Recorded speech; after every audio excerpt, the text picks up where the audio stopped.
வணக்கம். வாங்க, எல்லாரும் எப்படி இருக்கிறீங்க? இன்றைக்கி நான் எங்களோட யாழ்ப்பாணத்து வைத்தங்காய் பிரட்டல் குழம்போடு தான் வந்திருக்கிறேன். சுவையான இந்த கறியை எப்படி செய்கிறதுன்னு பார்ப்போம் வாங்க. சட்டியை அடுப்பில் வச்சுருக்கிறேன். தேவையான அளவு கொஞ்சமாக எண்ணெய் விட்டுக்கொள்ளுவோம், கணக்கை விட தேவையில்லை. இதில் கடுகு, வெந்தயம், பெருஞ்சீரகம் 3 எடுத்திருக்கிறேன். கடுகு ஒரு கொஞ்சம் போல தான் எடுத்திருக்கிறேன். எல்லாத்தையும் எண்ணெய்க்குள்ளே போட்டுக்கொள்ளுவோம். கடுகு, வெந்தயம், பெருஞ்சீரகம் எல்லாம் கொஞ்சம் பொரியட்டும்.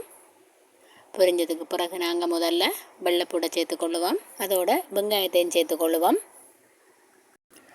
வெள்ளைப்பூடும் வெங்காயமும் கொஞ்சம் வதங்கட்டும். கலந்து விடுவோம். வதங்கினதுக்கு பிறகு நாங்கள் கருவேப்பிலையை சேர்த்துக்கொள்ளுவோம். அதோட ரம்பையும் போட்டுக்கொள்ளுவோம்.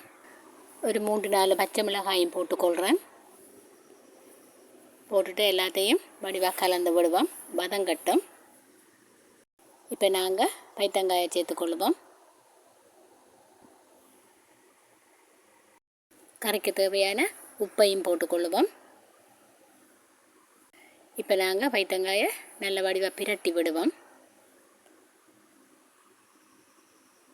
பிரட்டி விட்டு மூடி விடுவோம், அவியட்டும். இடையில ஒருக்கா திறந்து பார்த்து இன்னொருக்கா பிரட்டி விடுவோம். அப்போ தான் எல்லாம் சமனாக பைத்தங்காய் எல்லாம் அவியும். இல்லாட்டி மேலால் இருக்கிறது அவியாமல் போகும். திரும்பவும் மூடி வைப்போம். இப்போ எங்களோட பைத்தங்காய் ஓரளவுக்கு அவிஞ்சிட்டுது. நல்ல வடிவாக கலந்து விடுவோம். இனி நாங்கள் மிளகாய்த்தூள் போட்டுக்கொள்வோம். நான் இதில் 1 கரண்டி மிளகாய்த்தூள் போடுறேன். அதோட இடித்த மிளகாய் 1 கரண்டியும் போட்டுக்கொள்கிறேன். எல்லாத்தையும் போட்டு ஒருக்கா வடிவாக பிரட்டி விடுவோம்.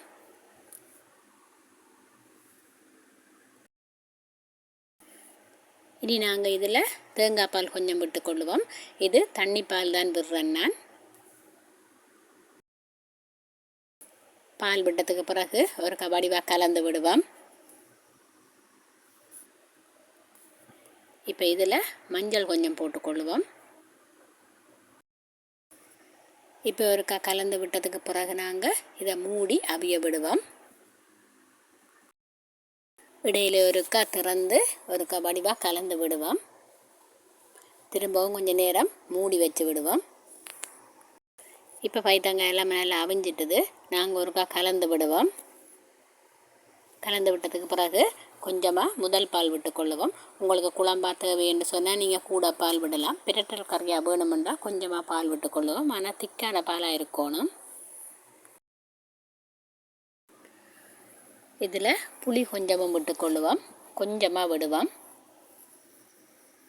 புளி விட்டதுக்கு பிறகு ஒருக்கா கலந்து விட்டுட்டு அப்படியே 5 நிமிஷம் அடுப்பில் விடுவோம், மெல்லிய நெருப்பில். இப்போ 5 நிமிஷம் ஆகிட்டுது. எங்களோட பைத்தங்காய் பிரட்டல் கறி தயாராகிட்டுது. இப்போ நாங்கள் எங்களோட கறியை இறக்கிடுவோம். எங்களோட சுவையான பைத்தங்காய் பிரட்டல் கறி தயாராகிட்டுது. வாங்க சாப்பிடுவோம். வீடியோ பிடிச்சிருந்தா லைக் பண்ணுங்கள், கமெண்ட் பண்ணுங்கள். கிளிநொச்சி கிச்சனுக்கு சப்ஸ்கிரைப் பண்ணுங்கள். வீடியோ பார்த்த எல்லாருக்கும் மிக்க நன்றி. வணக்கம்.